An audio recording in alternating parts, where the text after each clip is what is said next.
ठोकळा. हा बघा, ही सूत्रपाठ पाहिजे आपल्याला. पहिला ही एक सूत्र आहे, परत हे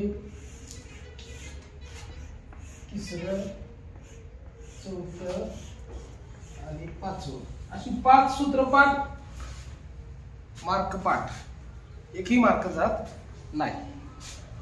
ठोकळामध्ये पहिलं काय की घनाला समान अंतरावर कापायचा असल्यास, घनाला समान अंतरावर कापायचा असल्यास एकूण होणारं घन जर काढायचं असेल तर एकूण घन बरोबर यांचा क्यूब, यांचा घन, यांचा घन. n म्हणजे काय आहे तर किती समान भाग करायचे, किती समान भाग करायचे. n म्हणजे काय, किती भाग कापायचे आहेत म्हणून त्याला n. हा हे सगळीकडे n असणार. n म्हणजे किती भाग होते त्याला भाग, n म्हणजे भाग, n म्हणजे भाग. हे पहिलं सूत्र आहे की एकूण घन, घनाला जर का समान कापायचं असेल तर किती घन होतील, तर जी घन असेल त्याला कितीने कापायचं आहे, 5 न, तर 5 चा घन करायचा 125 येईल. 4 चा करायचा असेल तर 64 घन येईल, असं त्याचं घन.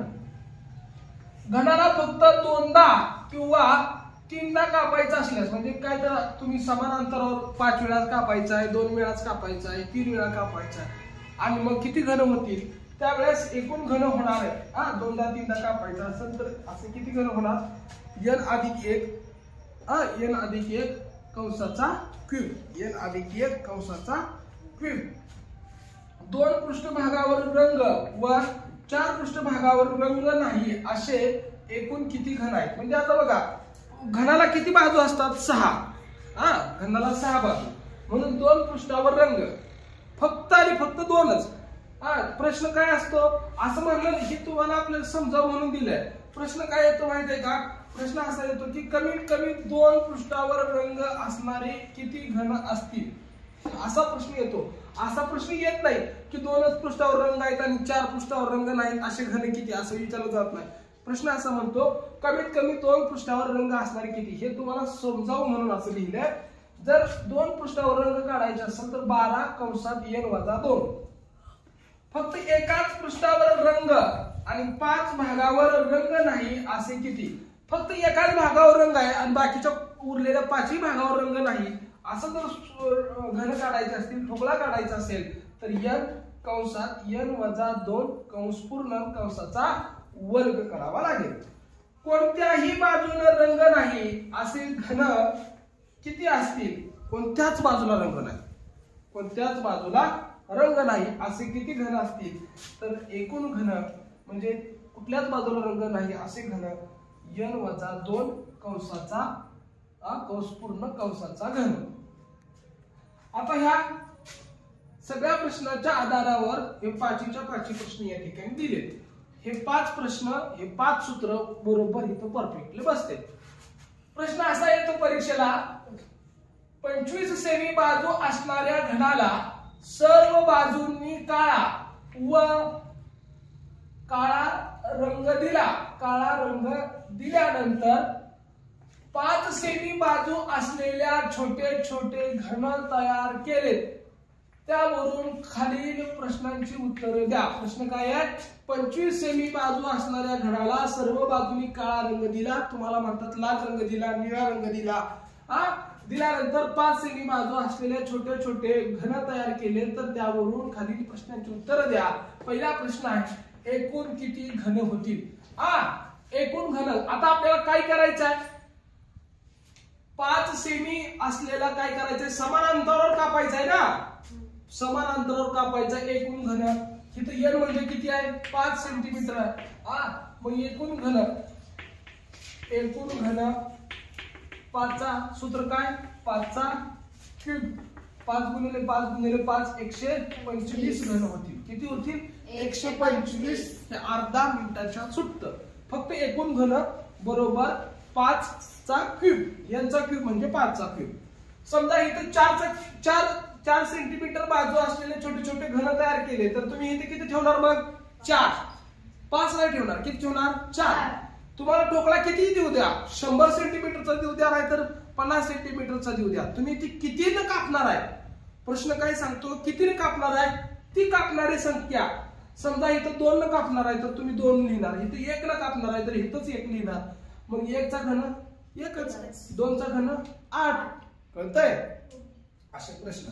पुढचा प्रश्न, कमीत कमी 2 पृष्ठावर रंग असणारे एकूण किती घन असतील? कमीत कमी 2 पृष्ठावर रंग असणारे. हो का, इथे सूत्र आहे. कमीत कमी 2 पृष्ठावर रंग असणारे. सूत्र काय बघा, सूत्र 12 कंसात n वजा 2. हे 12. n किती आहे आपलं n किती संख्या आहे? n म्हणजे 5च आहे, फिक्सच आहे आपलं. 5 वजा 2. आता बघा 12 कंस आणि 12 मध्ये गुणिले चिन्ह आहे म्हणून गुणिले. तुम्ही म्हणा गुणिले कुठलं आणलं? 5 मधून 2 गेलं 3, 12 36. किती घन येणार? 36 घन. त्या घनावर किती असणार? त्या घनावर दोन्ही बाजूलाच फक्त रंग असणार, बाकीच्या चारही बाजूला रंग नसणार. फक्त एकाच बाजूला एकाच पृष्ठावर रंग असणारे किती घन असतील? एकाच पृष्ठावर रंग असणारे. सूत्र काय आहे? सूत्र 6 कंसात n वजा 2 कंसाचा वर्ग. 6 गुणिले n किती आपलं? 5. 5 वजा 2 कंसाचा वर्ग. 6 गुणिले, हे दिसतंय का? खाली गेलं नाही आता, है ना? दिसतंय का? हा, आता दिसतंय का बघा? आता बघा 6, 5 मधून 2 गेला 3, पण ह्याचा कंसाचा वर्ग करायचा आहे ना आपल्याला इथं. 6 गुणिले 3 त्रिक 9 आणि 6 9 54 घन. एकाच भागावर काय असणार? रंग असणार, बाकीच्या भागावर अजिबात रंग नसणार. एकाही पृष्ठभागावर रंग नसणारे किती घन असतील? एकाही पृष्ठभागावर रंगच नाही. हा, काही काय सूत्र? सूत्र काय? सूत्र n वजा 2 कंसाचा क्यूब. n वजा 2 कंसाचा क्यूब. आता दिसतंय का? n वजा 2 कंसाचा क्यूब. n किती आपल्याकडं? n किती आहे? 5 वजा 2 कंसाचा क्यूब. 5 मधून 2 गेलं 3. 3 चा क्यूब किती आला? 27. म्हणजे या 125 घनामध्ये असे घन 27 आहेत की त्या 27 घनाला अजिबात हे रंग नाही. कळतंय का? हो का? हे सूत्र हित होतं. का हे सूत्र हितलं वापरलंय. हा, पहिलं सूत्र का हितलंच वापरलंय आहे ना. आता एक सूत्र मी जाणून बुजून खाली घेतलंय. समजा घन 5 वेळा समान अंतरावर कापला तर किती घन होतील? असा प्रश्न शक्यतो तुम्हाला विचारत नाही. ते असं म्हणते रंग दिल्यानंतर 5 बाजू असलेले छोटे छोटे घन केले. हा, पण हे एमपीसी ला विचारते असं छोटे छोटे घन करत नाहीत. ते म्हणतात की समजा 5 वेळा त्याला कापला तर किती घन होतील. हा, काप द्यायचा आहे. मग बघा हे सूत्र आहे. हे तुम्ही शक्यतो एवढं पाठ करूच नका, पण तरी जास्ती केलं तर काय अडचण नाही. एकूण घन तुम्हाला आतापर्यंत हा प्रश्न आलाच नसेल बघा, है ना. 5 वेळा कापला तर किती भाग होतील, है ना. हा प्रश्न आला. हे वरचे 4 आले. हा, तर एकूण घन किती होतील? n अधिक 1 कंसाचा क्यूब. n आपल्याकडे किती आहे? 5 अधिक 1 कंसाचा क्यूब. 6 चा क्यूब किती हो? 6 36 216. बरोबर आहे का? 6 चा घन 216. दिसतंय? बंद करा.